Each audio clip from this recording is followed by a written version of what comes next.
Olá! Nesta videoaula, vamos continuar abordando o limite de funções de duas variáveis. Vamos fazer agora o seguinte exemplo. Vamos calcular o limite da função f de xy igual a x² menos y² sobre x² mais y² quando x e y tendem a 0, 0. Observe que f de x e y é uma função racional, ou seja, é composta por um polinômio no numerador e outro no denominador. Para tentar utilizar as propriedades de operação com limites, primeiro vamos calcular os limites do polinômio que está no numerador e depois do polinômio que está no denominador. Dessa forma, temos que o limite de x² menos y² quando x e y tendem a 0, 0 é igual a 0. E limite de x² mais y² quando x e y tendem a 0, 0 também é igual a 0. Ora, o que temos aqui na hora de calcular esse limite é uma indeterminação do tipo 0 sobre 0. A gente já estudou muito esse tipo de indeterminação lá no cálculo de uma variável. Então, agora, como calcular esse limite? Qual é o valor desse limite? Uma primeira pergunta que podemos fazer quando encontramos uma indeterminação é verificar se esse limite existe. Para funções de uma variável, quando a gente queria estudar o limite de uma certa função, quando x tendia a um certo ponto A, a gente avaliava os valores desse limite quando x tendia a pela direita, quando x tendia a por valores maiores do que A, ou quando x tendia a pela esquerda, quando x tendia a por valores menores do que A. E o que a gente concluía? A gente concluía se os limites laterais eram distintos, ou seja, se o limite quando x tendia a pela esquerda era diferente do limite quando x tendia a pela direita, a gente concluía que o limite ele não existe. Aqui no cálculo 2, vamos fazer algo muito parecido. Só que agora, o nosso ponto é um ponto que está no R2, é um ponto do plano.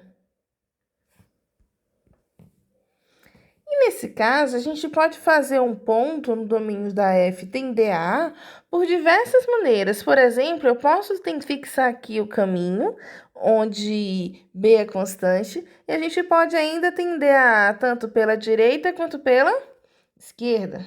Ou a gente ainda pode, por exemplo, considerar o caminho aqui, tender a A de forma que eu deixo o A constante e eu posso tender a A com valores maiores que B ou menores que B. Além disso, eu posso tender ao ponto AB por esse caminho aqui. Ou ainda, em vez de seguir para o ponto AB através de apenas retas, eu posso seguir por um caminho, digamos, assim. Ou, por exemplo, um outro caminho, digamos, assim. Ou seja, a gente pode tender ao ponto AB por diversos caminhos. Não temos agora mais apenas direita e esquerda. Daí, temos o seguinte resultado. Se limite de f de xy, quando x e y tendem a B, ao longo de um caminho C1 é igual a L1, e se o limite da mesma f de xy, quando x tende a B, ao longo de um caminho C2 é igual a L2, então a gente conclui que esse limite ele não existe. Por quê? Porque o limite, quando ele existe, ele é único. Dessa forma, se a gente estiver calculando o limite de uma certa função e a gente restringir essa função ao longo de um caminho C1 e depois restringir essa função ao longo de um caminho C2 e ao calcular os limites ao longo desses dois caminhos a gente tiver limites diferentes, a gente pode concluir que esse limite ele não existe. Voltemos aqui ao nosso exemplo.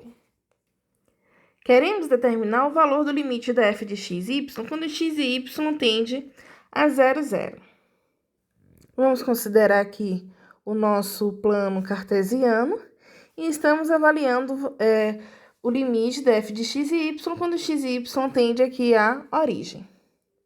A primeira coisa que eu vou tentar fazer é analisar o limite de f de x e y ao longo desse caminho aqui, que eu vou chamar de C1.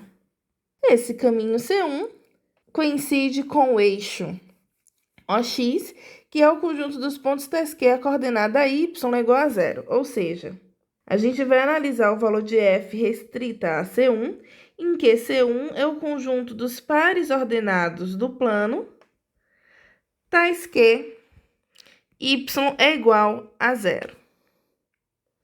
Dessa forma, o que a gente tem? F restrita a C1 é igual a f de x e zero, que nesse caso vai ser igual a x ao quadrado menos zero ao quadrado sobre x ao quadrado mais zero ao quadrado, que supondo x diferente de zero, isso daqui vai ser igual a 1. Daí, o limite da f de x, y, quando x e y tende a 0, 0, e x e y pertence a C1, é igual ao limite da função constante igual a 1, quando x e y tende a 0, 0. E esse limite é igual a 1. Agora, eu vou observar o valor do limite da f quando restrita a um outro caminho. Digamos, o caminho C2. Este caminho C2 vai coincidir com o eixo OY e é formado pelo conjunto dos pontos do plano tais que a coordenada x é igual a zero. Ou seja, f restrita ao caminho C2, em que C2 é igual ao conjunto dos pontos x e y pertencente ao plano, tais que x é igual a zero. Quer dizer, então, que f restrita ao caminho C2 é igual a f de 0y, que vai ser igual a 0 ao quadrado menos y ao quadrado, sobre 0 ao quadrado mais y ao quadrado. Que supondo y diferente de zero, isso aqui vai ser igual a menos 1. Ou seja, o limite da f de x, y, quando x e y tende a 0, 0, e x e y pertence a C2 agora, vai ser igual ao limite da função constante, agora igual a menos 1. E esse limite, como já sabemos, vai ser igual a menos 1. Ora, o que é que observamos aqui? Para caminhos distintos, a gente encontrou valores distintos para o limite da f de x, y. Pelo resultado apresentado no slide anterior, a gente pode, então, concluir que o limite não existe. Vamos agora fazer um outro exemplo. Consideremos a função f de x, y igual a x, y sobre x² mais y ao quadrado. Qual é o limite dessa função quando x e y tende a 0, 0? Novamente, temos aqui uma função polinomial. Se formos analisar separadamente o limite do polinômio de cima e o limite do polinômio de baixo quando x e y tendem a 0, 0, novamente veremos que estamos no caso de uma indeterminação do tipo 0 sobre 0. Quando a gente se depara com indeterminação, uma primeira questão a se perguntar é: esse limite existe? Vamos analisar. Consideremos então aqui o nosso plano cartesiano. Queremos encontrar o valor do limite da f de x, y quando x e y tende a 0, 0, ou seja, a origem do plano cartesiano. Vamos analisar o que acontece com esse limite quando restringimos a f ao caminho no qual a coordenada y é igual a 0, ou seja, ao eixo OX. Neste caso, observamos que a f, quando restrita ao caminho C1, que é o caminho tal que é formado pelo conjunto dos pontos do plano, onde a coordenada y é igual a 0, vemos que a f restrita a C1 vai ser igual a f de x0, que é igual a zero. Isso quer dizer que f restrita a C1 vai tender a zero quando x e y tender a zero. Zero. Podemos também considerar a f restrita ao caminho C2,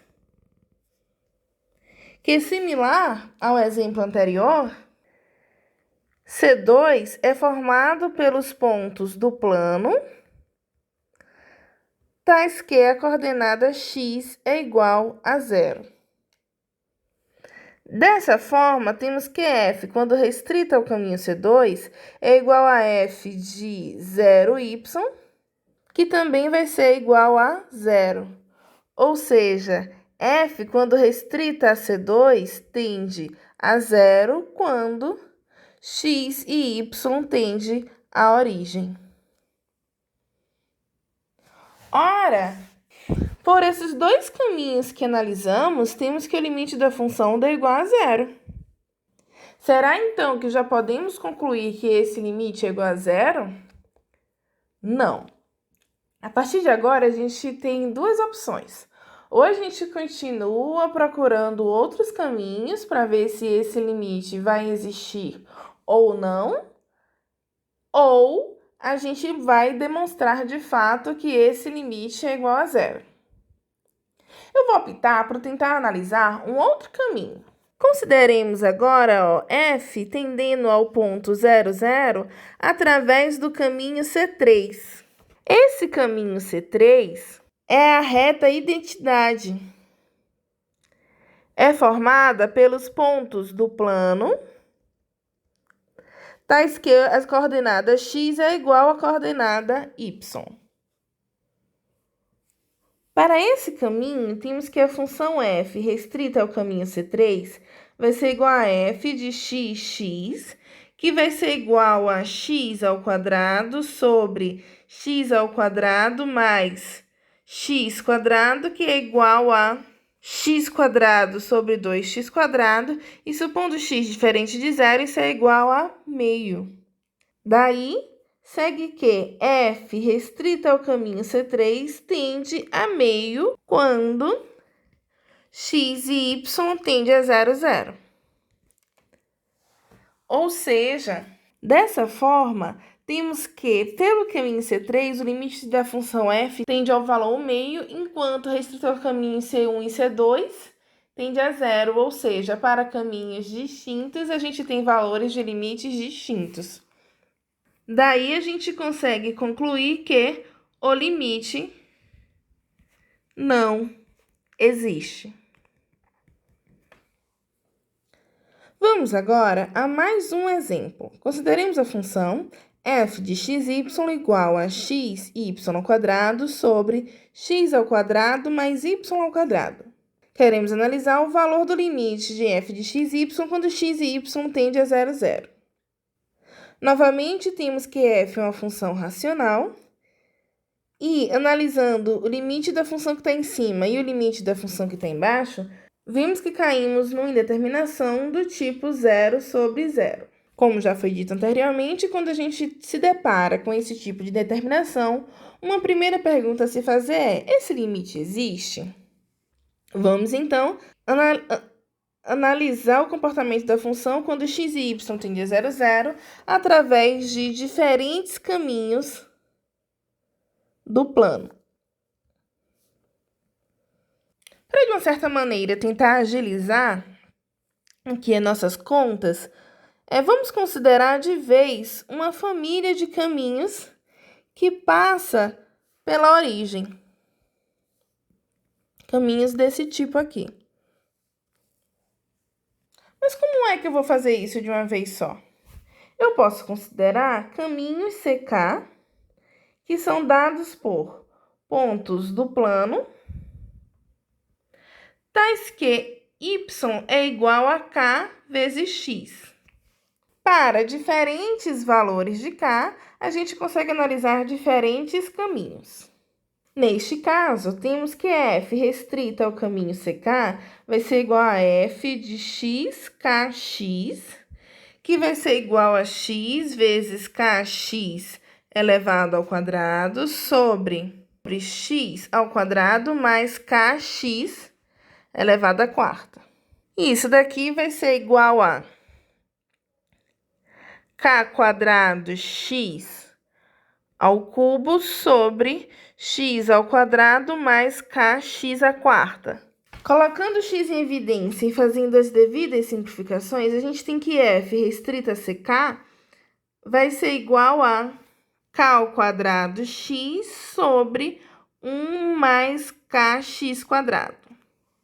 E nesse caso, a gente tem que f restrita a ck também tende a zero quando x e y tende a 0, 0.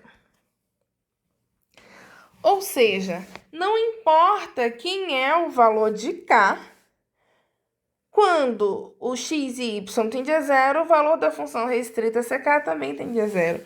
Ou seja, quer dizer que analisando o valor da função em todos esses caminhos aqui desse tipo que passam pela origem, a gente está concluindo que esse limite é zero. E aí a gente começa a pensar, cara, então a gente está provando que o limite é zero. Não. Por quê? A gente apenas analisou através de retas.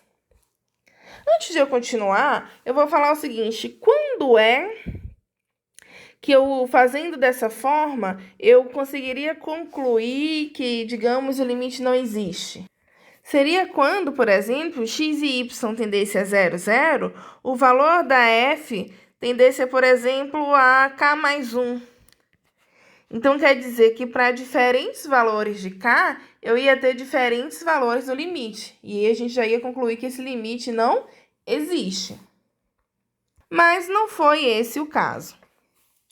O limite deu igual a zero para todos esses caminhos assim que passam pela origem. Aí você pode pensar, professor, então a gente pegou todos os caminhos aqui, então quer dizer que o limite é zero? Não. Por quê? A gente pode entender a origem através de diferentes maneiras. Por exemplo, eu posso considerar este caminho aqui, que é quando os pontos x e y tendem ao ponto 0, 0, através da curva dada por x igual a y ao quadrado. Vamos, então, analisar o limite da f restrita ao caminho que eu vou chamar de C barra, onde C barra é igual ao conjunto dos pontos do plano, tais que a coordenada x é igual a y ao quadrado. Dessa forma, eu tenho que f restrita a C barra vai ser igual a f de y ao quadrado y, que vai ser igual a y à quarta sobre 2y à quarta, que considerando y diferente de zero é igual a meio. Ou seja, f restrita a C barra tende a meio quando x e y tende a 0, 0. Ou seja, novamente, a gente tem que ir para diferentes caminhos e a gente encontrou diferentes valores para o limite. Concluímos, então, que esse limite, ele não existe.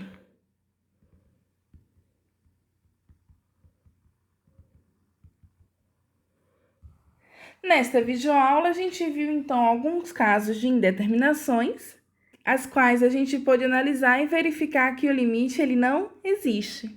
Agora, sempre quando tiver indeterminação, o limite não vai existir? Não, não é bem assim. Vamos estudar um pouco mais sobre isso na próxima videoaula.